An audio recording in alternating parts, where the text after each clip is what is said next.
सहनाववतु सहनौ भुनक्तु सह वीर्यङ्करवावहै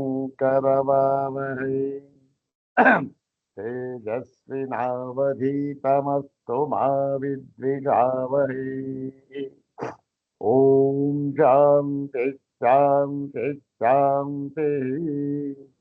ॐ नारायणं पद्मभुवं वसिष्ठं शक्तिं च तत्पुत्रपराशरं च व्यासं शुकं गौडपदं महान्तं गोविन्दयोगीन्द्रमथास्य शिष्यम् श्रीशङ्कराचार्यमथस्य पद्मपादं च हस्तामलकं च शिष्यम् तं तोटकं वार्तिककारमन्यान् अस्मद्गुरून् सन्ततमानतोऽस्मि शङ्करं शङ्कराचार्यं केशवं बादरायणम् सूत्रभाष्यकृतौ वन्दे भगवन्तौ पुनः पुनः सूत्रभाष्यप्रणेतारौ वेदान्तार्यप्रभाकरौ वन्दे परस्परात्मानौ बादरायणशङ्करौ श्रुतिस्मृतिपुराणानाम् आलयं करुणालयं नमामि भगवत्पादं शङ्करं लोकशङ्करम् नमामि भगवत्पादशङ्करं लोकशङ्करम् वन्दे तं सच्चिदानन्दं यतिवर्यं महामतिं वेदवेदान्तसारज्ञं सद्गुरुं प्रणतोऽस्म्यहम् सदाशिवसमारम्भां शङ्कराचार्यमध्यमाम् अस्मदाचार्यपर्यन्तां वन्दे गुरुपरम्पराम्। ॐ नमो ब्रह्मादिभ्यो ब्रह्मविद्यासम्प्रदायकर्तृभ्यो वंशऋषिभ्यो नमो महद्भ्यो नमो गुरुभ्यः सर्वोपप्लवरहितः प्रज्ञानघनः प्रत्यगर्थो ब्रह्मैवाहमस्मि अधीहि भगवो ब्रह्म श्रीमच्छङ्कर भगवत् पूज्यपादमः सद्गुरुभ्यो नमः। श्री श्री सच्चिदानन्देन्द्र सरस्वती सद्गुरुभ्यो नमः। यो ब्रह्माणं विदधाति पूर्वं तो वै वेदांश्च प्रहिणोति तस्मै ब्रह्मदेवमात्मबुद्धिप्रकाशम् मुमुक्षुर्वै शरणमहं प्रपद्ये। ॐ शान्ति शान्ति शान्तिः। अग्रे उपस्थितेभ्यः भवद्भ्यः सर्वेभ्यो जिज्ञासुभ्यः हार्दान् प्रणामान् समर्पयामि। ब्रह्मसूत्र शाङ्करभाष्ये तृतीयाध्याये द्वितीये पादे एकादशसूत्रात्मकेऽस्मिन् पञ्चमे उभयलिङ्गाधिकरणे तदुपनिबद्धं तस्मिन्नधिकरणे उपनिबद्धं प्रथमं सूत्रम्। एकादशसूत्रेषु प्रथमं सूत्रं विवरं पठित्वा सूत्रार्थं तद्भाष्यभागं च यथाचार्यानुग्रहम् इदानीं विचारयामः। इदं सूत्रं पादादितः द्वादशं सूत्रम्। पादादितः एकादशं सूत्रम्।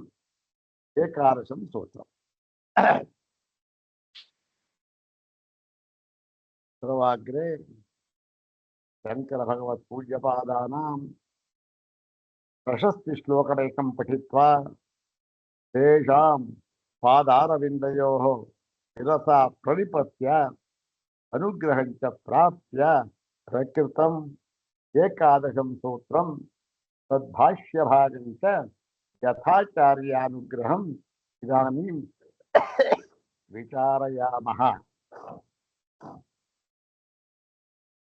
ओम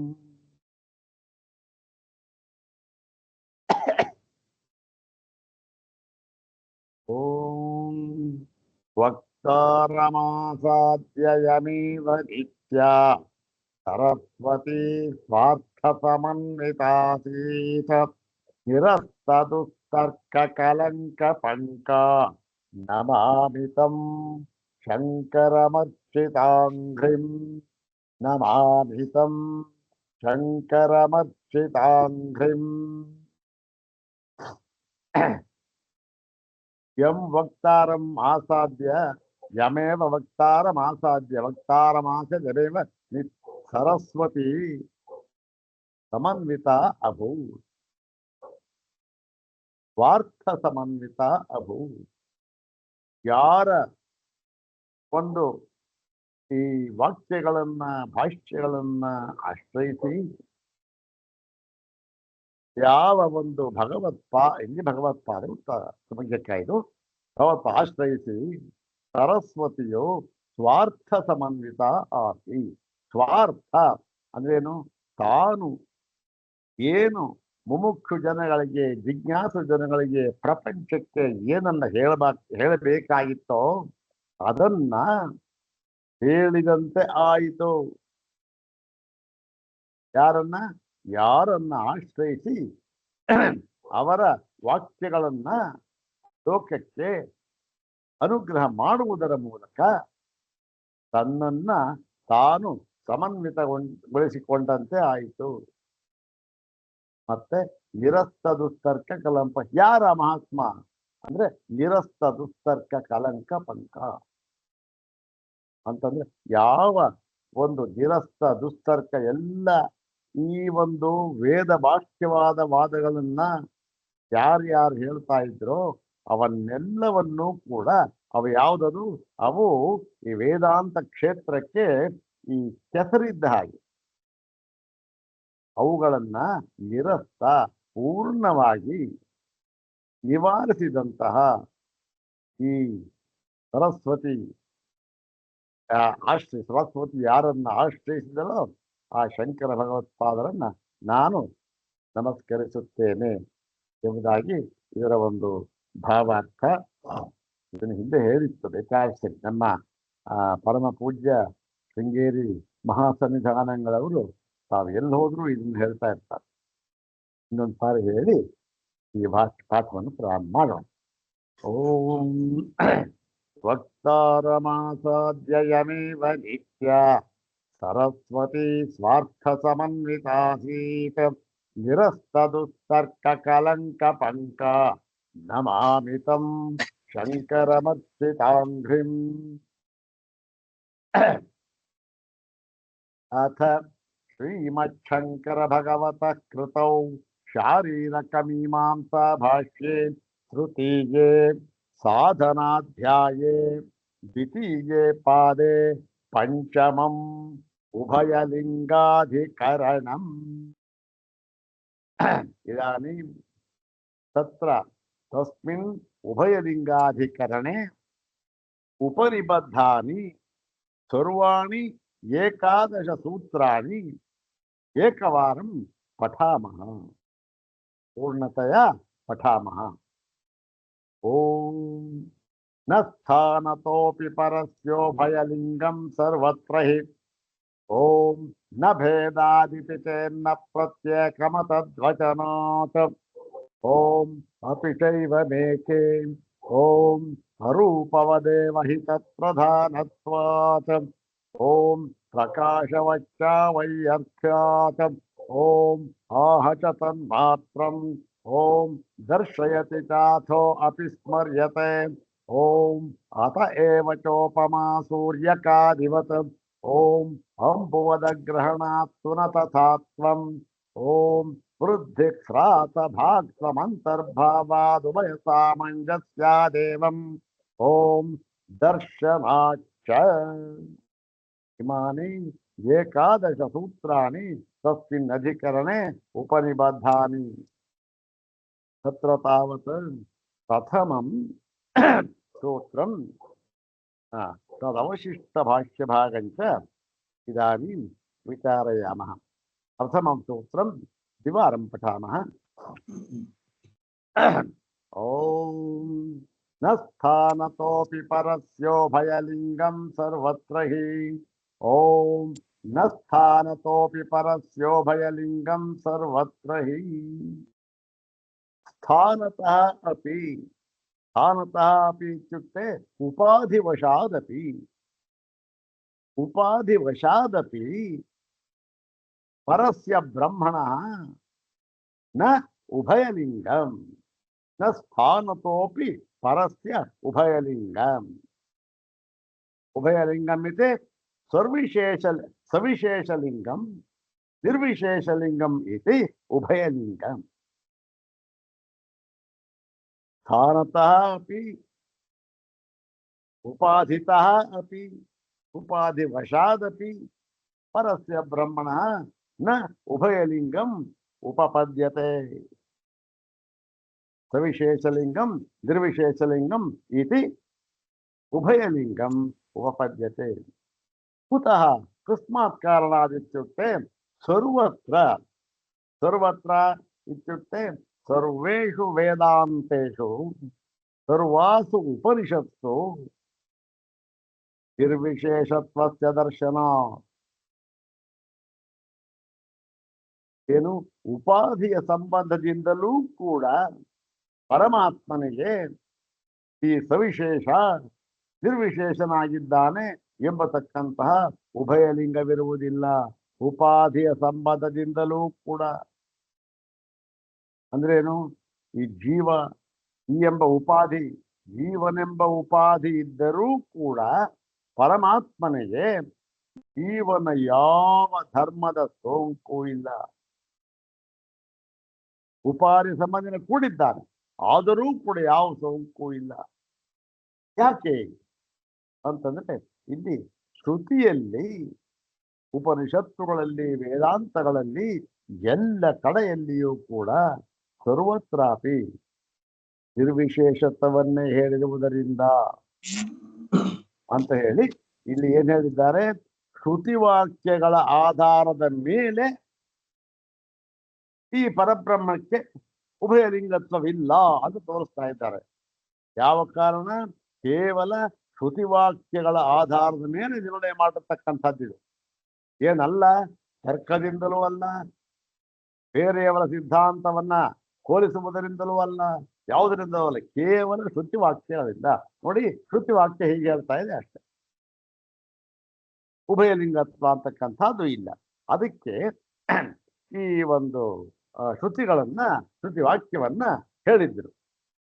ಈ ಸವಿಶೇಷ ಲಿಂಗಕ್ಕೆ ಶ್ರುತಿ ಇದೆ ನೋಡಿ. ಪರಮಾತ್ಮ ಏನು? ಸರ್ವರತಃ ಸರ್ವಗಂಧ ಅವಾಕಿ ಅನಾದರ ಇವೆಲ್ಲ ಹೇಳಿದ್ರು. ಮತ್ತೆ ಈ ಒಂದು ನಿರ್ವಿಶೇಷಕ್ಕೆ ಅಸ್ಥೂಲಂ ಅನಣುಸಮ ದೀರ್ಘಮಲೋಹಿತಂ ಇದನ್ನ ಹೇಳಿದ್ರು. ಹೀಗಿರುವಾಗ ನಾವು ಯಾವ್ದು ತಗೊಳ್ಬೇಕು ಅಂತಂದ್ರೆ ಮೊದಲು ಏನು ಪ್ರಾಪ್ತವಾಗುತ್ತೆ ನಮಗೆ? ಶ್ರುತಿ ಹೇಳಿದೆ. ಶ್ರುತಿಯು ಹೇಳಿರುವುದರಿಂದ ನಾವು ಎರಡನ್ನೂ ಗ್ರಹಿಸಬಹುದು. ಏನಂತ? ಈ ನಿರ್ವಿಶೇಷತ್ವವನ್ನೂ ಕೂಡ ಮತ್ತು ಸವಿಶೇಷತ್ವವನ್ನೂ ಕೂಡ ಪರಮಾತ್ಮನಿಗೆ ಹೇಳಬಹುದಾಗಿದೆ. ಯಾಕೆ? ಸಂದರ್ಭಕ್ಕೆ ತಕ್ಕಂತೆ. ಯಾವುದೋ ಪೂಜೆ ಮಾಡ್ತಾ ಇದ್ದೇವೆ, ವ್ರತ ಮಾಡ್ತಾ ಇದ್ದೇವೆ, ಗಣಪತಿ ಪೂಜೆ ಮಾಡ್ತಾ ಇದ್ದೇವೆ, ಆವಾಗ ಏನ್ ಮಾಡ್ಬೋದು? ಸವಿಶೇಷ ಲಿಂಗತ್ವವನ್ನು ಹೇಳಬಹುದು. ಗಣಪತಿ ಇಂಥವನು ಅಂಥವನು ಸ್ತೋತ್ರ ಬೇಕಾದಷ್ಟು ಇದೆಯಲ್ಲ, ಅವನ್ನೆಲ್ಲ ಹೇಳಿ ಸವಿಶೇಷತ್ವವನ್ನು ಹೇಳಬಹುದು. ಮತ್ತೆ ಎಲ್ಲಿ ಪರಮಾರ್ಥ ಸ್ವರೂಪವನ್ನ ಯಾವ ಒಂದು ಆ ಪೂಜೆಯಾಗಲಿ ಧ್ಯಾನವಾಗಲಿ ಉಪಾಸನೆ ಆಗಲಿ ಇಲ್ಲದೆ ಇದ್ದಾಗ ಕೇವಲ ಪರಮಾರ್ಥ ಸ್ವರೂಪವನ್ನೇ ವಿಚಾರ ಮಾಡುವಾಗ ನಿರ್ವಿಶೇಷತ್ವ ಇರಲಿ, ಎರಡೂ ಇರಲಿ, ಉಪನಿಷತ್ತುಗಳಲ್ಲಿ ಎರಡೂ ಇದೆಯಲ್ಲ ಅಂತ ನಮಗೆ ಮೊಟ್ಟ ಮೊದಲ ತೋರುತ್ತೆ. ಯಾಕೆಂದ್ರೆ ಉಪನಿಷತ್ತಲ್ಲಿದೆ, ಅದು ಸುಳ್ಳಾಗೋಕ್ ಸಾಧ್ಯವಿಲ್ಲ ಅಂತ ಆ ವಿಚಾರವನ್ನ ಈಗ ಮಾಡ್ತಾ ಇದ್ದಾರೆ. ಈಗ ಪೂರ್ವ ಪಕ್ಷ ಗೊತ್ತಾಯ್ತಲ್ಲ, ಯಾಕೆ ಎರಡೂ ಲಿಂಗ ಅಂದ್ರೆ ನಿರ್ವಿಶೇಷ ಲಿಂಗ ಸವಿಶೇಷ ಲಿಂಗ ಎರಡನ್ನೂ ಯಾಕೆ ತಗೋಬಾರದು? ಶ್ರುತಿಯಲ್ಲಿ ಹೇಳಿದ್ಯಲ್ಲ ಅಂದ್ರೆ ಅದಕ್ಕೆ ಹೇಳ್ತಾ ಇದ್ದಾರೆ ನೋಡಿ, 277ನೇ ಭಾಷ್ಯಭಾಗ. ತತ್ರ ಉಭಯಲಿಂಗ ಕೃತ್ಯನುಗ್ರಹ ಉಭಯಲಿಂಗಮೇವ ಬ್ರಹ್ಮೇತಿ. ನೋಡಿ, ಶ್ರುತಿಯಲ್ಲಿ ಎಲ್ಲ ಕಡೆಯಲ್ಲಿಯೂ ಕೂಡ ಉಭಯಲಿಂಗವನ್ನೇ ಹೇಳಿದ್ದಾರೆ ಪರಮಾತ್ಮನಿಗೆ. ನಾವು ಅದನ್ನು ತೋರಿಸ್ಕೊಟ್ಟಿದ್ದೇವೆ ಬೇಕಾದಷ್ಟು ಕಡೆಯಲ್ಲಿ. ಹಾಗಾಗಿ ಪರಮಾತ್ಮನು ಉಭಯಲಿಂಗನಾಗಿದ್ದಾನೆ ಅಂತ ಹೇಳೋಣ. ಸವಿಶೇಷತ್ವವೂ ಇರಲಿ, ನಿರ್ವಿಶೇಷತ್ವವೂ ಇರಲಿ, ಆ ಅಧಿಕಾರಿಗೆ ಹೇಗೆ ಬೇಕೋ ತಗೊಳ್ಳಿ. ಅವನು ಎರಡೂ ಇರತಕ್ಕಂಥ ಅವನು ಪರಮಾತ್ಮ ಅಂತ ಯಾಕೆ ಆಗಬಾರದು ಅಂದ್ರೆ, ಏವಂ ಪ್ರಾಪ್ತೆ ಬ್ರೂಮಃ. ಈ ರೀತಿಯಾದ ಸಂದೇಹವು ನಮಗೆ ಬರುತ್ತೆ. ಯಾಕೆ? ಬೇರೆ ಯಾರು ಹೇಳಿದ್ದಲ್ಲ ಇದನ್ನ, ಈ ಮಾತನ್ನ ಯಾರು ಹೇಳ್ತಾ ಇರ್ತಕ್ಕಂಥದ್ದು? ಶ್ರುತಿ ಮಾತೆ. ಶ್ರುತಿ ಮಾತೆ ಹೇಳ್ತಾ ಇರ್ತಕ್ಕಂಥದ್ದು, ಎರಡನೇ ಮಾತೆ ಇಲ್ಲ. ಏನ್ ಹೇಳ್ತಾ ಇದೆ? ಎರಡೂ ಲಿಂಗವನ್ನೇ ಹೇಳ್ತಾ ಇದೆ. ತಗೊಳ್ಳೋಣ ಬಿಡಿ, ಅದರಲ್ಲೇನು ಅಂದ್ರೆ ಅದಕ್ಕೆ ಹೇಳ್ತಾ ಇದ್ರೆ ಏವಂ ಪ್ರಾಪ್ತೆ ಬ್ರೂಮಃ. ಏವಂ ಪೂರ್ವಪಕ್ಷೇ ಸಂಪ್ರಾಪ್ತೆ ವಯಂ ಬ್ರೂಮಃ. ಹೀಗೆಂಬ ಪೂರ್ವಪಕ್ಷವು ಬಂದೊದಗಲಾಗಿ ಏನಾಗಿದೆ? ಈ ಒಂದು ನಾವು ಇದಕ್ಕೆ ಸಮಾಧಾನವನ್ನ ಹೇಳುತ್ತೇವೆ ಅಂತ ಹೇಳಿ. ಏನ್ ಸಮಾಧಾನ ನೋಡೋಣ. ನ ತಾವತ್ ಸ್ವತಃ ಏವ ಪರಸ್ಯ ಬ್ರಹ್ಮಣ ಉಭಯಲಿಂಗತ್ವಂ ಉಪಪದ್ಯತೆ. ನೋಡಿ, ಮೊದಲನೆಯದಾಗಿ ಈ ಪರಮಾತ್ಮನಿಗೆ, ಪರಬ್ರಹ್ಮಕ್ಕೆ ಸ್ವತಃ ಏವ, ಸ್ವತಃ ಅಂದ್ರೇನು? ತನ್ನಿಂದಲೇ. ತನ್ನಿಂದಲೇ ಅಂದ್ರೇನು? ಯಾವ ಬೇರೆಯ ಆಶ್ರಯವಾಗಲಿ ಸಂಬಂಧವಾಗಲಿ ಯಾವುದು ಇಲ್ಲದೆ ತನಗೆ ತಾನೇ, ಯಾವುದೋ ಒಂದು ವಸ್ತು ಇದೆ, ಯಾವ ಸಂಪರ್ಕವೂ ಇಲ್ಲದೆ ತನಗೆ ತಾನೇ ಒಂದು ವಸ್ತು ಏನಾಗಿದೆ? ಈ ಉಭಯಲಿಂಗತ್ವ ಅಂತಕ್ಕಂಥದ್ದು ಇರೋದು ನಾವು ಕಂಡಿಲ್ಲ. ಅದು ಅನುಭವಕ್ಕೂ ವಿರುದ್ಧ. ಒಂದು ವಸ್ತು ಇದೆ, ಅದು ನೋಡ್ರಿ ಸವಿಶೇಷವಾಗಿಯೂ ಇದೆ, ನಿರ್ವಿಶೇಷವಾಗಿಯೂ ಇದೆ. ತನ್ನ ಸ್ವರೂಪದಿಂದ ಅಂತ ಹೇಳೋಕ್ಕಾಗುತ್ತಾ? ಯಾವುದಾದ್ರೂ ಒಂದು ಹೇಳ್ಬೋದ? ಹೀಗೆ ನ ತಾವತ್ ಸ್ವತಃ ಏವ ಪರಸ್ಯ ಬ್ರಹ್ಮಣ ಉಭಯಲಿಂಗತ್ವ ಉಭಯಲಿಂಗತ್ವ ಹೇಳಕ್ಕಾಗೋದಿಲ್ಲ ತನ್ನೆ. ಏನು ಅದಕ್ಕೆ ಉದಾಹರಣೆ ಹೇಳ್ತಾರೆ ನೋಡಿ.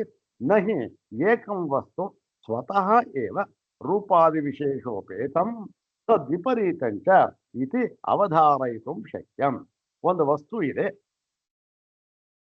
ಇವಾಗ ಉದಾಹರಣೆಗೆ ನಮ್ಮೆದುರಿಗೆ ಪುಸ್ತಕ ಇದೆ.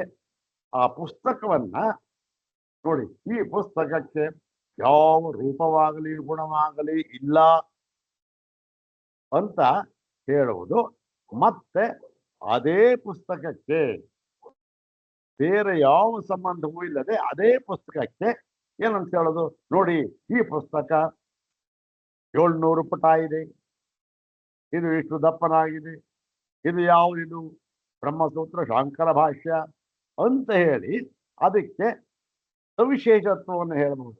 ಎರಡನ್ನೂ ಕೂಡ ಒಂದೇ ವಸ್ತುವಿಗೆ ಒಂದೇ ಕಾಲದಲ್ಲಿ ಹೇಳುವುದು ಹೊಂದುವುದಿಲ್ಲ. ಇಲ್ಲ, ಯಾವುದಾದ್ರು ಒಂದು ಹೇಳಬೇಕಂದ್ರೆ ಸವಿಶೇಷತ್ವ ಆಗಿದೆ, ನಿರ್ವಿಶೇಷತ್ವ ಆಗಿದೆ. ವಿಶೇಷ ಇದೆ, ವಿಶೇಷ ಇಲ್ಲ ಅಂತ ಹೇಳಬೇಕು. ವಿಶೇಷವೂ ಇದೆ, ವಿಶೇಷವೂ ಇಲ್ಲ ಅಂತ ಅನ್ನೋದು ಎಲ್ಲಾದ್ರೂ ಪ್ರಪಂಚದಲ್ಲಿ ಕಂಡಿದ್ದೀರಾ ನೀವು? ಒಂದೇ ಒಂದು ವಸ್ತುವಿಗೆ ತನ್ನಿಂದ ಬೇರೆಯವರ ಸಂಪರ್ಕ ಇಲ್ಲ, ತನ್ನಿಂದ ಎರಡೂ ಲಕ್ಷಣವನ್ನು ಹೊಂದಿದೆ ಅಂತಕ್ಕಂಥ ಹೇಳೋಕ್ಕಾಗತ್ತಾ? ಹೇಳೋಕ್ಕಾಗ ಒಂದು ಹೇಳಬೇಕು, ಅವಧಾರಣ. ಯಾಕೆ? ವಿರೋಧ.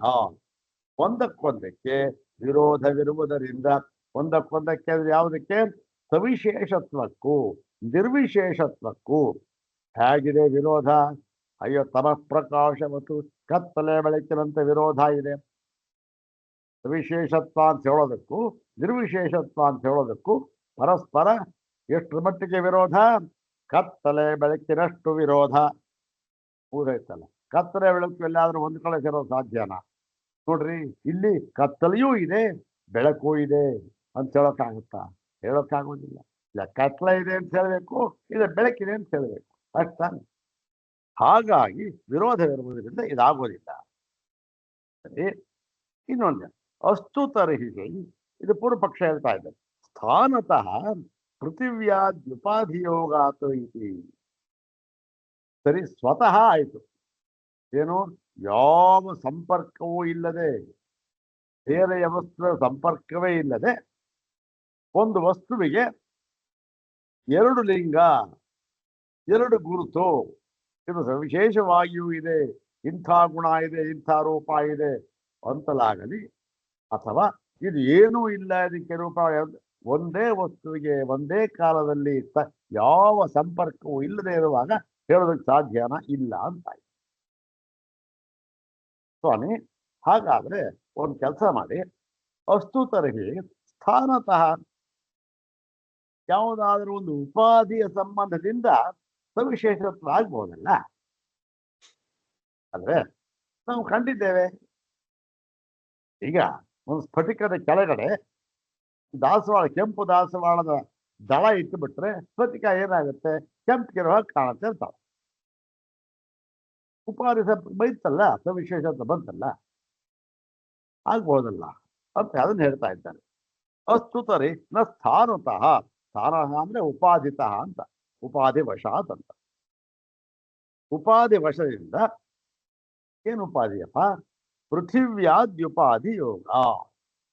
ಪೃಥ್ವಿ ಆದಿ ಯಾವ್ದೋ ಪಂಚಭೂತಗಳ ಉಪಾಧಿ ಇಟ್ಕೊಂಡ್ಬಿಡ್ರಿ.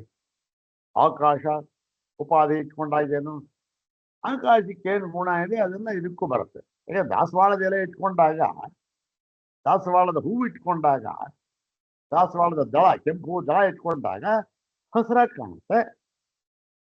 ಅದೇ ದಾಸವಾಳದ ಎಲೆ ಇಟ್ಕೊಂಡ್ಬಿಟ್ರೆ, ಕೆಳಗಡೆ ಎಲೆ ಇಟ್ಕೊಂಡ್ಬಿಟ್ರೆ ಏನಾಗುತ್ತೆ, ಹಸಿರಾಗಿ ಕಾಣುತ್ತೆ ಅಷ್ಟೇ. ಅದಕ್ಕೆ ಉಪಾಧಿ ಯೋಗ ಅಂದ್ರೆ ಆಯಾಯ ಯಾವ ಪೃಥಿವ್ಯಾದಿ, ಪೃಥ್ವಿ ಮುಂತಾದ, ಪೃಥ್ವಿ ಪೂದೆ ಪಂಚಭೂತ ಇವುಗಳನ್ನು ಉಪಾಧಿಯನ್ನಾಗಿ ಇಟ್ಕೊಂಡಾಗ ಆಯಾಯ ಗುಣ ಬರಬಹುದಲ್ಲ. ಅಂದ್ರೆ ಇತಿ ತದಪಿನೋಪಪದ್ಯತೆ, ಅದು ಕೂಡ ಹೊಂದುವುದಿಲ್ಲ. ಹಾಗೆ ಉಪಾಧಿ ವಶದಿಂದಲೂ ಕೂಡ ಓಹೋ ನೋಡಿ ಈ ವಸ್ತು ಈ ಗುಣವುಳ್ಳದ್ದಾಗಿದೆ ಎಂದು ಹೇಳುವುದಕ್ಕೆ ಸಾಧ್ಯವಿಲ್ಲ. ಯಾವ ಉಪಾಧಿಯೂ ಇಲ್ಲದೆ ಇದ್ದಾಗ ಸ್ವತಃ ಏನೂ ಇಲ್ಲ, ಬಿಟ್ಟಾಕಿ ಅಂತ. ಉಪಾಧಿ ಇದ್ದಾಗ, ಈಗ ಉಪಾಧಿ ಇದ್ದಾಗ ಆಗಲೂ ಕೂಡ ಈ ವಸ್ತುವಿಗೆ ಯಾವ ಗುಣವನ್ನಾಗಲಿ, ಆ ಉಪಾಧಿಯ ಗುಣವನ್ನಾಗಲಿ ಧರ್ಮವನ್ನಾಗಲಿ ನಾವು ಹೇಳುವುದಕ್ಕಾಗೋದಿಲ್ಲ. ಉಪಾಧಿಯ ವಶದಿಂದಲೂ ಕೂಡ ಆಗೋದಿಲ್ಲ. ಅದನ್ನು ಯಾಕೆ ಅಂತ ಹೇಳ್ತಾನೆ. ನಹಿ ಉಪಾಧಿ ಯೋಗಾದಪಿ ಅನ್ಯಾದೃಶಸ್ಯ ವಸ್ತುನಃ ಅನ್ಯಾದೃಶಃ ಸ್ವಭಾವಃ ಸಂಭವತಿ. ಉಪಾಧಿ ಯೋಗಾದಪಿ ಅವಾಪಿ ಸ್ಥಾನತಃ ಅಂತ. ಏನು, ಸ್ಥಾನ ಯೋಗಾದಪಿ, ಒಂದು ಸ್ಥಾನದ ಸಂಬಂಧದಿಂದಲೂ ಕೂಡ ಉಪಾಧಿಯ ಸಂಬಂಧದಿಂದಲೂ ಕೂಡ ಅನ್ಯಾದೃಶಸ್ಯ ವಸ್ತುನಃ ಅಂದ್ರೇನು, ಬೇರೆಯ ತರಹ ಇರತಕ್ಕಂತಹ ವಸ್ತುವಿಗೆ ಬೇರೆಯ ತರಹ ಸ್ವಭಾವ ಎನ್ನುವುದು ಹೊಂದುವುದಿಲ್ಲ. ಸ್ಫಟಿಕದ ಕೆಳಗಡೆ ಕೆಂಪು ದಾಸವಾಳದ ದಳ ಇತ್ತು, ಕೆಂಪಾಗಿ ಕಲಿತು, ಓಹೋ ಸ್ಫಟಿಕ ಕೆಂಪಾಗಿದೆ ಅಂತ ಹೇಳ್ಬಿಡೋಣ. ಅಂದ್ರೆ ಆ ಉಪಾಧಿ ಹೋದ ಮೇಲೆ ಸ್ಫಟಿಕ ಏನಾಯ್ತು, ಸ್ಫಟಿಕ ಸ್ಫಟಿಕವೇ ಹೌದಾನೆ. ಅದಕ್ಕೆ ಯಾವ ಬಣ್ಣವೂ ಇಲ್ಲ, ಯಾವ ಬಣ್ಣವೂ ಇಲ್ಲದ ಸ್ಫಟಿಕ. ಉಪಾಧಿ ಇದ್ದಾಗಲೂ ಆಗಿತ್ತು, ಆದ್ರೆ ಯಾಕೆ ಕೆಂಪು ತೋರ್ತಾ ಇತ್ತು, ಅದು ಕೇವಲ ಭ್ರಮ ಮಾತ್ರತ್ವಾತ್. ರಕ್ತತ್ವಂ, ಆ ರಕ್ತತ್ವಂ ಅಂತ ಅನ್ನೋದು ಭ್ರಮ ಮಾತ್ರತ್ವ, ಭ್ರಮೆಯಾಗಿತ್ತು ಅಷ್ಟೇ. ಯಾಕೆ, ಕೆಳಗಡೆ ಇತ್ತು ಕಾಣ್ತಾ ಇತ್ತು, ಅದು ಹೋಯ್ತು ಕೊಟ್ಟಾಯ್ತು. ಯಾಕೆ, ಇನ್ನೊಂದು ಬದಲಾವಣೆ ಸಾಧ್ಯ. ಇವಾಗ ಕೆಂಪಣ್ಣ ತೋರ್ತು, ದಳ ಇತ್ತು, ಎಲೆ ಬಂತು, ಎಲೆ ಬೇರೆ ಇಟ್ಬಿಟ್ಟ, ಹಸಿರು ಬಣ್ಣ ತೋರ್ತು. ಹೀಗೆ ಹೀಗೆ ಉಪಾಧಿ ಯೋಗ ಆದಪಿ ಅನ್ಯಾದೃಶಸ್ಯ ವಸ್ತುನಃ अन्यादृश स्वभावः सम्भवति न हि स्वच्छस्थं स्फटिकः अलक्तकादि उपाधियोगात् अस्वच्छो भवति ನೋಡಿ ಸ್ಫಟಿಕ ಶುಭ್ರವಾಗಿದೆ ಅದರ ಮೇಲೆ ಏನಾಯ್ತು ಒಂದು ತೊಟ್ಟು ಯಾವುದೋ ಒಂದು ಅರಗಿತ್ತಲ್ಲ ಆ ಅಂಟ ಪದಾರ್ಥ ಕರಗ್ತಾ ಇರ್ತಾರೆ ಅದು ಸೀಲ್ ಮಾಡಕ್ ಉಪಯೋಗಿಸ್ತಾ ಇದ್ದಾರೆ ಮುದ್ರೆ ಅದು ಅದೇನ ಅಲಕ್ತಾದ್ಯುಪ ಈ ಅಲಕ್ತವೊಮ್ಮೆ ಉಪಾಧಿ ಯೋಗದಿಂದ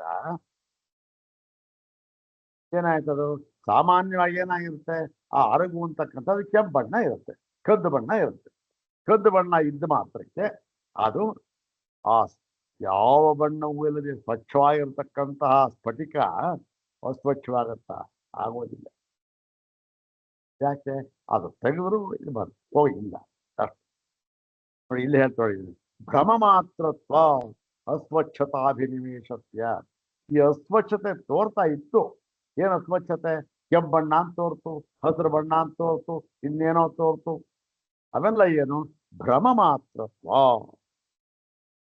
ಅವೆಲ್ಲವೂ ಕೂಡ ಕೇವಲ ಭ್ರಮೆಯಾಗಿದೆ ಅಂದ್ರೇನು ಯಥಾರ್ಥ ದರ್ಶನವಲ್ಲ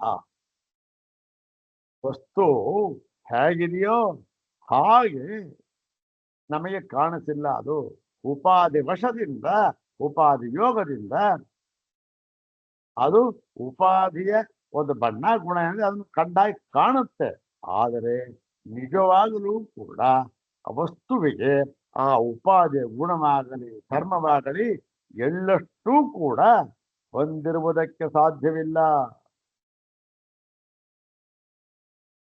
ಈ ಒಂದು ಎಲ್ಲಿ ಅಧ್ಯಾಸ ಭಾಷೆಯಲ್ಲೂ ಕೂಡ ಅದನ್ನೇ ಹೇಳಿಬಿಟ್ಟಿದ್ದಾರೆ ಹೌದಾನೆ ಬೇಕಾದ ಸರಿ ಅದನ್ನು ಹೇಳಿದ್ದೀವಿ ಹೀಗಾಗಿ ಏನಾಗಿದೆ ಭ್ರಮ ಮಾತ್ರತ್ವ ಅಸ್ವಚ್ಛಾದಿ ಈ ಅಸ್ವಚ್ಛತೆ ಅಭಿನಿವೇಶ ಅಂತಕ್ಕಂಥದ್ದು ಅಭಿನಿವೇಶ ಅಂದ್ರೆ ಏನ್ರಿ ಈ ಒಂದು ಸ್ಫಟಿಕ ಇದೆಯಲ್ಲ ಇದು ಕೆಂಪು ಬಣ್ಣದ್ದೇ ಆಗಿದೆ ಅಭಿನಿವೇಶ ನಿರ್ಧಾರ ಮಾಡ್ಬಿಟ್ಟ ಯಾರೋ ಹೇಳಿದ್ರು ಇಲ್ಲ ಇಲ್ಲ ಇಲ್ಲ ಇಲ್ಲ ನಾನೇ ನೋಡ್ಕೊಂಬಂದೆ ನೋಡಿ ಹೇಳಿಬಿಟ್ಟ ಹಾವು ಹಾಕಿದರೆ ಹಾವೇ ಅದು ಅಯ್ಯೋ ಆಡ್ತಾ ಇತ್ತು ಸುಸ್ತಂತು ಏನೇನೋ ಹೋಗ್ತೀವಿ ಸಮಯ ಉಂಟಾದಾಗ ಏನ್ ಬೇಕಾದ್ರೂ ಆಗುತ್ತೆ ಹೀಗೆ ಅಸ್ವಚ್ಛತಾ ಉಪಾಧೀನಾಂ ಅವಿದ್ಯಾ ಪ್ರತ್ಯುಪಸ್ಥಾಪಿತ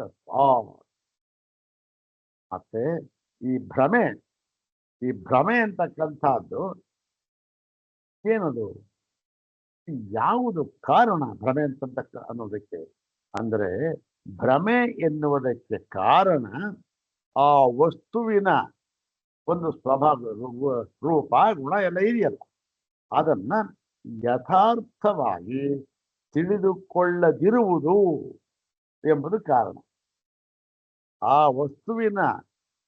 ವಸ್ತುವಿಗೆ ಸಂಬಂಧಪಟ್ಟಂತೆ ಯಥಾರ್ಥವಾದ ಜ್ಞಾನವು ಇಲ್ಲದಿರುವುದು ಅಂತ ಆವಾಗ ಭ್ರಮೆ ಆಗುತ್ತೆ ನಮಗೆ ಹಗ್ಗ ಅಂತ ಗೊತ್ತಿಲ್ಲ ಯಥಾರ್ಥ ಜ್ಞಾನ ಇಲ್ಲ ಹಾವು ಅಂತ ಭ್ರಮೆ ಆಯಿತು ಅಥವಾ ಇನ್ನೊಬ್ಬನಿಗೆ ಹೂಮಾಲೆ ಅಂತ ಭ್ರಮೆ ಆಗ್ಬೋದು ಇನ್ನೊಬ್ಬನಿಗೆ ನೀರಿನ ಕೋಡೆ ಅಂತ ಭ್ರಮೆ ಆಗ್ಬೋದು ಇನ್ನೊಬ್ಬನಿಗೆ ನೆಲದ ಬೆರುಕು ಅಂತ ಕಾಣಬಹುದು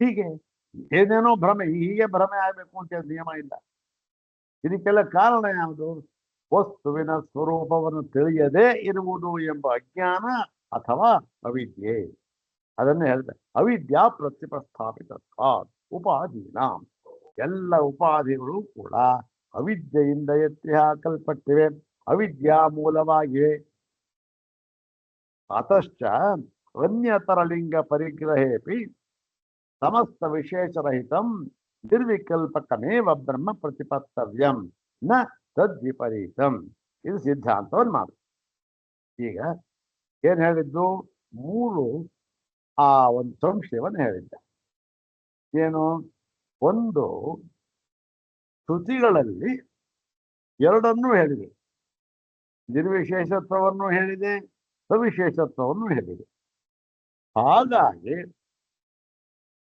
ಎರಡನ್ನೂ ಕೂಡ ನಾವು ಗ್ರಹಿಸಬೇಕೆ ಒಂದು ಸಂಶಯ ಇನ್ನೊಂದು ಸಂಶಯ ಇಲ್ಲ ಎರಡರಲ್ಲಿ ಒಂದು ಅಂತ ಗ್ರಹಿಸಬೇಕು ಯಾವುದಾದ್ರೂ ಒಂದು ನಿರ್ವಿಶೇಷತ್ವ ಅಂತ ತಗೊಳ್ಬೇಕು ಅಥವಾ ಸವಿಶೇಷತ್ವ ಅಂತ ತಗೊಳ್ಬೇಕು ಪರಮಾತ್ಮನನ್ನ ಅಂತಕ್ಕಂಥದ್ದು. ಯಾಕೆ ಅಂತಂದ್ರೆ ಇದು ಮುಖ್ಯವಾದ ಭೇದ. ಇದು ಯಾಕೆ ಅದ್ವೈತ ಸಿದ್ಧಾಂತವೊಂದನ್ನ ಬಿಟ್ಟು ಬೇರೆ ಎಲ್ಲ ಸಿದ್ಧಾಂತದಲ್ಲಿಯೂ ಕೂಡ ಎರಡೂ ಲಿಂಗವನ್ನು ಹೇಳಿದ್ದಾರೆ. ಪರಮಾತ್ಮ ನಿರ್ಗುಣ ನಿರಾಕಾರ, ಹಾಗೆ ಸವಿಶೇಷ ಸಾಕಾರ, ಎರಡನ್ನೂ ಹೇಳಿದ್ವಿ. ಎಲ್ಲ ಸಿದ್ಧಾಂತ ಒಪ್ಕೋತಾರೆ. ಇನ್ನೂ ಇಲ್ಲ ರೀ, ಪರಮಾತ್ಮ ಈ ನಿರ್ವಿಶೇಷ ಅಂತಕ್ಕಂಥದ್ದು ಏನು ಅದು ಮುಖ್ಯವಲ್ಲ, ಯಾವುದೋ ಧ್ಯಾನ ಪರ ಆದರೆ ಪರಮಾತ್ಮನ ಮೂಲ ಗುಣ ಏನು ಗೊತ್ತೇನು, ಅವರು ಸರ್ವಸಮರ್ಥ. ಸರ್ವಸಮರ್ಥ ಅಂದ್ರೇನು, ಎಲ್ಲ ವಿಶೇಷವನ್ನು ಉಳ್ಳವನವನು. ಹಿಂದೆ ಇದ್ರೆ ಇಂಥ ಪ್ರಪಂಚ ಅವನಿಂದ ನಿರ್ಮಾಣವಾಗುವುದಕ್ಕೆ ಸಾಧ್ಯವಿತ್ತ. ಏನು ಜೀವನ ವೈವಿಧ್ಯ, ಅಬ್ಬಬ್ಬ, ಇದನ್ನೆಲ್ಲ ಮಾಡಬೇಕಾದ್ರೆ ಏನು ಅವನು ಎಂಥವನ್ನ ಇರಬೇಕು, ಸವಿಶೇಷ. ಆದ್ದರಿಂದ ಸವಿಶೇಷ ಅಂತ ಹೇಳ್ತಾರೆ. ಈಗ ಎರಡನ್ನು ಒಪ್ಕೊಂಡಾಗ ಯಾವುದನ್ನು ಒಪ್ಕೊಂಡ್ರು? ಮತ್ತೆ ಈ ಎರಡರಲ್ಲಿ ಒಂದರಲ್ಲಿ ಎರಡರಲ್ಲಿ ಇರುತ್ತೆ, ಅದರಲ್ಲಿ ಒಂದನ್ನು ಒಪ್ಕೋಬೇಕು ಅಂದಾಗ ಯಾವುದನ್ನು ಒಪ್ಕೋಬೇಕು? ನಿರ್ವಿಶೇಷತ್ವವನ್ನ ಸವಿಶೇಷತ್ವವನ್ನ ಎರಡೂ ಒಪ್ಕೋಬೇಕಾ? ಅಥವಾ ಎರಡೂ ಒಪ್ಪಬೇಕು ಅಂತಕ್ಕಂಥದ್ದು ನ್ಯಾಯವಲ್ಲ ಅಂತಕ್ಕಂಥ ಬಂದಾಗ ಯಾವ್ದು ಒಪ್ಪಬೇಕು? ಎರಡರಲ್ಲಿ ಒಂದು ಒಪ್ಪಬೇಕಾ ಅಂತಂದಾಗ ಒಂದರಲ್ಲಿ ಯಾವ್ದು ಒಪ್ಪಬೇಕು? ಸವಿಶೇಷ ನಿರ್ವಿಶೇಷನೋ ಅಂದಾಗ ಏನು ಬರುತ್ತೆ? ಅನ್ಯತರ ಲಿಂಗ ಪರಿಗ್ರಹೇಪಿ, ಇಲ್ಲಪ್ಪ, ಯಾವುದೋ ಒಂದನ್ನ ತೆಗೆದುಕೊಳ್ಳಬೇಕು. ಅನ್ಯತರ ಇದು ಎರಡಿದೆ, ಸವಿಶೇಷತ್ವ ನಿರ್ವಿಶೇಷತ್ವ.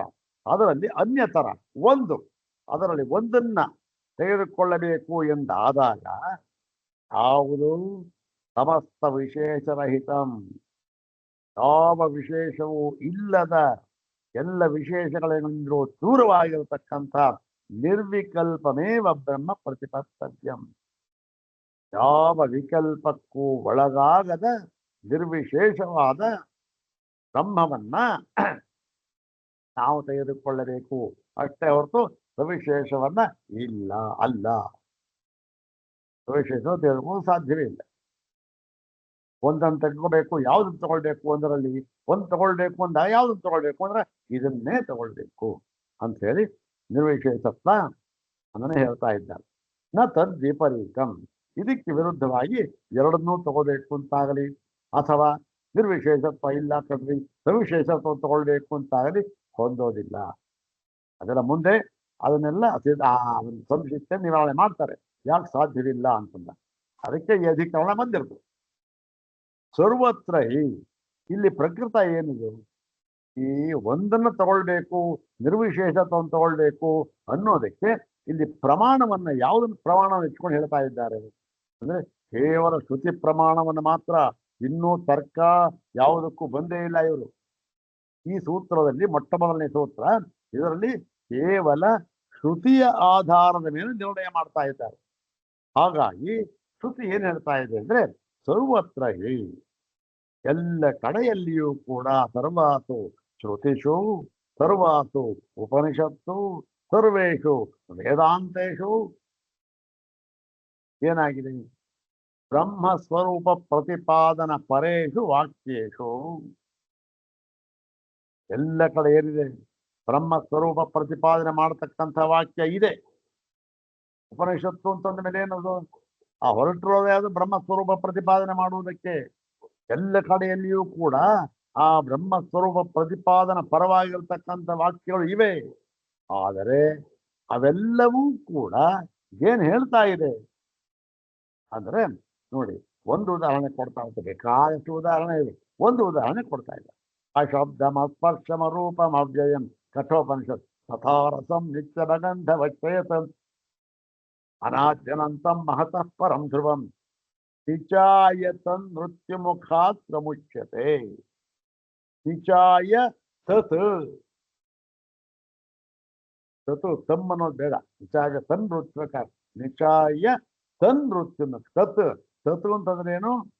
ನಿಚಾಯ ತತ್ ನಿರ್ವಿಶೇಷಂ ಬ್ರಹ್ಮ ನಪುಂಸಕಲಿಂಗ. ತಮ್ಮ ಅಂದ್ರೆ ಅದು ಪುಲ್ಲಿಂಗ ಆಗುತ್ತೆ. ಅವಾಗ ಆತ್ಮ ಅಂತ ಹೇಳ್ಬೇಕು, ಅದೇನ್ ಬೇಡ ಬ್ರಹ್ಮ ಅಂತ ಹೇಳ್ಬೇಕು.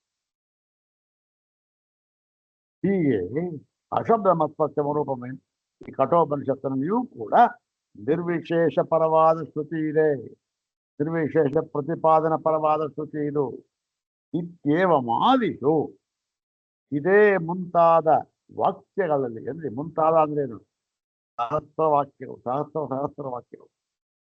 ಮಾದಿಷು ಅಪಾಸ್ತ ಸಮಸ್ತ ವಿಶೇಷಮೇವ ಬ್ರಹ್ಮ ಉಪದಿಶ್ಯತೆ. ಅಪಾಸ್ತ ತಳ್ಳಿ ಹಾಕಲ್ಪಟ್ಟ, ಸಮಸ್ತ ವಿಶೇಷಂ ಎಲ್ಲ ವಿಶೇಷವನ್ನು ಕೂಡ ತಳ್ಳಿ ಹಾಕಿರ್ತಕ್ಕಂತಹ ಬ್ರಹ್ಮವೇ ಇಲ್ಲಿ ಉಪದೇಶಿಸಲ್ಪಟ್ಟಿದೆ. ಯಾವ ವಿಶೇಷವೂ ಇಲ್ಲದ ಎಲ್ಲ ವಿಶೇಷಗಳನ್ನು ಕೂಡ ತಳ್ಳಿ ಹಾಕಿಬಿಟ್ಟಿರುವ ಬ್ರಹ್ಮವೇ ಎಲ್ಲ ಉಪನಿಷತ್ತುಗಳಲ್ಲೂ ಕೂಡ ಉಪದೇಶಿಸಲ್ಪಟ್ಟಿದೆ ಅಂತ ಹೇಳಿ ಈ ಒಂದು ಶ್ರುತಿ ಪ್ರಾಮಾಣ್ಯದಿಂದ ನ ಸ್ಥಾನತೋಪಿ ಪರಸ್ಯೋಭಯಲಿಂಗಂ ಅಂತ ಹೇಳಿ. ನ ಸ್ಥಾನತೋಪಿ ಶ್ರುತಿ ಪ್ರಮಾಣ ಏನು, ಸ್ಥಾನತೋಪಿ ಉಪಾಧಿ ವಶಾದಪಿ ಪರಸ್ಯ ಬ್ರಹ್ಮಣ ಉಭಯಲಿಂಗತ್ವಂ ನ ಪ್ರತಿಪದ್ಯತೆ ಎಲ್ಲೂ ಕೂಡ ಅಧ್ಯಯನ. ಅಥವಾ ಈ ಒಂದು ಎಲ್ಲ ಕಡೆಯಲ್ಲಿಯೂ ಕೂಡ ಉಭಯಲಿಂಗತ್ವವನ್ನು ಹೇಳಿಲ್ಲ ಅಂತ ಏನ್ ಹೇಳಿದ್ದಾರೆ, ನಿರ್ವಿಶೇಷ ಬ್ರಹ್ಮ ಸ್ವರೂಪವನ್ನೇ ಹೇಳಿದ್ದಾರೆ. ಅದು ಸಿದ್ಧಾಂತ.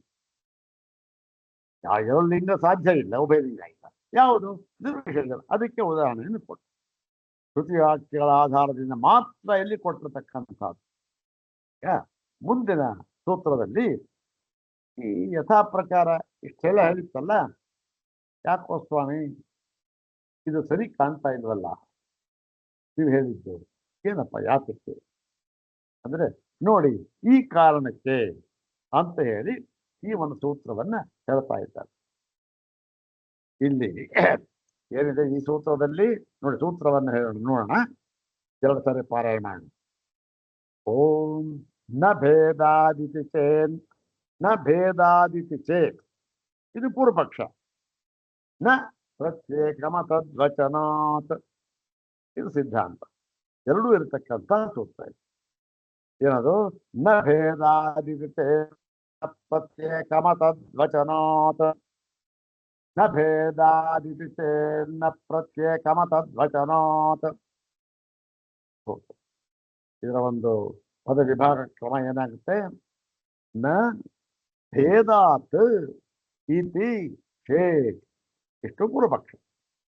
ನ ಪ್ರತ್ಯೇಕಂ ಅತದ್ವಚನ, ಇಲ್ಲಿ ಪ್ರತಿ ಏಕಂ ಅಂತ ಸಂಧಿ ಆಗುತ್ತೆ. ಏಕಂ ಪ್ರತಿಪಕ್ಷ, ಅದು ಒಂದು ಪದವನ್ನೇ ಮಾಡೋದು. ಪ್ರತ್ಯೇಕಂ ಅತದ್ವಚನ ಇತಿ ಎಷ್ಟಾಯ್ತು, ನ ಭೇದಾತ್ ಇತಿ ಚೇತ್ ನ ಪ್ರತ್ಯೇಕಂ ಅತದ್ವಚನಾತ್ ಇತಿ ಸಪ್ತಪದಾತ್ಮಕಂ ಸೂತ್ರ. ಅನ್ವಯಸ್ತು ಏವಂ ಬರ್ತದೆ. ಅನ್ವಯ ಹೀಗಿದೆ, ನೋಡೋಣ ಏನು. ಭೇದಾತ್ ಅಂದ್ರೇನು, ಬ್ರಹ್ಮಣ ಭೇದೋಪದೇಶಾತ್ ಉಭಯಲಿಂಗತ್ವಂ ನ ಉಪಪದ್ಯತೆ. ಭೇದಾನ್ನ ಅಂತ ಇದೆಯಲ್ಲ, ಭೇದಾತ್ ನ ಉಪಪದ್ಯತೆ. ಇದೇನು, ಭೇದದಿಂದಲೂ ಕೂಡ, ಭೇದದಿಂದ ಭೇದವನ್ನ ಉಪದೇಶಿಸಿರುವುದರಿಂದ ಉಭಯಲಿಂಗತ್ವವು ಹೊಂದುವುದಿಲ್ಲ ಅಂತ ಹೇಳುವುದಾದರೆ, ಹಿಂದೆ ಹೇಳಿತ್ತು, ಅಲ್ಲಿ ಏನಾಗಿತ್ತು, ಕೇವಲ ಶ್ರುತಿವಾಕ್ಯದಿಂದ ನಿರಾಕರಣೆ ಮಾಡಿತ್ತು. ಇಲ್ಲೂ ಕೂಡ ನೋಡಿ ಈ ದೃಷ್ಟಿಯಿಂದಲೂ ಕೂಡ ಸರಿ ಇಲ್ಲ ಅಂತ ಹೇಳಿ ಮತ್ತೊಂದು ದೃಷ್ಟಿಯಿಂದಲೂ ಕೂಡ ಇದನ್ನ ಅಲೆಗಳಿತಾ ಇದೆ.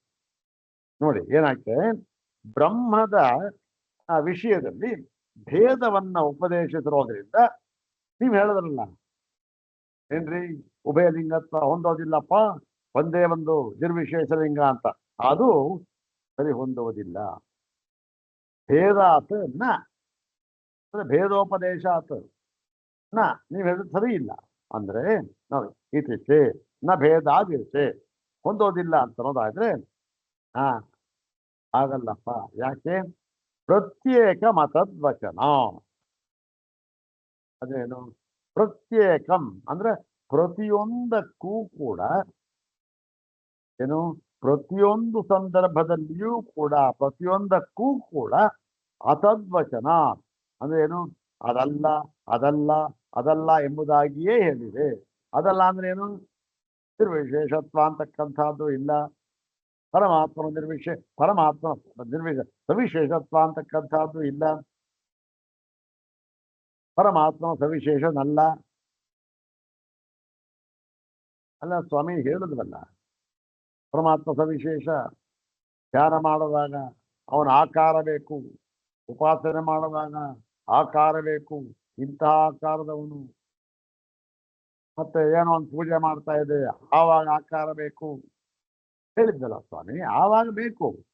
ಪರಮಾರ್ಥ ದೃಷ್ಟಿ ನೋಡುವ ಬೇಡ, ಆಗ್ಲಿ ಬಿಡಿ, ಉಭಯ ಲಿಂಗತ್ವ ಇಟ್ಕೊಳ್ಳೋಣ, ಯಾಕೆ ಹೇಳಿದೆಯಲ್ಲ ಅಂದ. ಅದಕ್ಕೆ ಹೇಳ್ತಾ ಇದ್ದಾರೆ ಪ್ರತ್ಯೇಕ ಮತದ್ವಚನ. ಪ್ರತ್ಯೇಕಂ ಇಲ್ಲ. ಪ್ರತ್ಯೇಕಂ ಅಂದ್ರೇನು, ಒಂದೊಂದು ಸಂದರ್ಭದಕ್ಕೂ ಒಂದು ಸಂದರ್ಭವನ್ನೂ ಕೂಡ ಉಲ್ಲೇಖ ಮಾಡಿ ಇದು ಸರಿಯಲ್ಲ ಇದು ಸರಿಯಲ್ಲ ಅಂತ ಹೇಳಿದ್ದಾರೆ. ಅಂದ್ರೇನು, ಯಾವ ದೃಷ್ಟಿಯಿಂದ ನೋಡಿದರೂ ಕೂಡ ಇದು ಸರಿಯಲ್ಲ ಅಂತಕ್ಕಂಥದ್ದು. ಅದು ಹೇಗೆ ಅಂತಕ್ಕಂಥದ್ದು ಮುಂದಿನ ಭಾಗದಲ್ಲಿ ನೋಡೋಣ. ಇದು ನ ಭೇದ ಇತಿಚೆ, ಭೇದಾತ್ ನ ಇತಿಚೆ, ಭೇದಾತ್ ಅಸ್ಯ ಬ್ರಹ್ಮಣಃ ಭೇದೋಪದೇಶಾತ್ ಉಭಯಲಿಂಗತ್ವಂ ನ ಉಪಪದ್ಯತೆ ಇತಿ ಚೇತ್. ಅಂದ್ರೇನು, ತಥಾ ನ ಕುತಃ ಪ್ರತ್ಯೇಕಂ ಅತದ್ವಚನ. ಪ್ರತಿಯೊಂದಕ್ಕೂ ಕೂಡ ಅದಲ್ಲ ಅದಲ್ಲ ಅಂತ ಉಪದೇಶ ಮಾಡಲ್ಪಡುತ್ತೆ. ಅಲ್ಲಿ ಏನು ಅಂತ ಅನ್ನೋದು ನಾಳೆ ದಿವಸ ನೋಡು. ಓಂ ಶಾಂತಿ ಶಾಂತಿ ಶಾಂತಿ. ಓಂ ತತ್ಸತ್.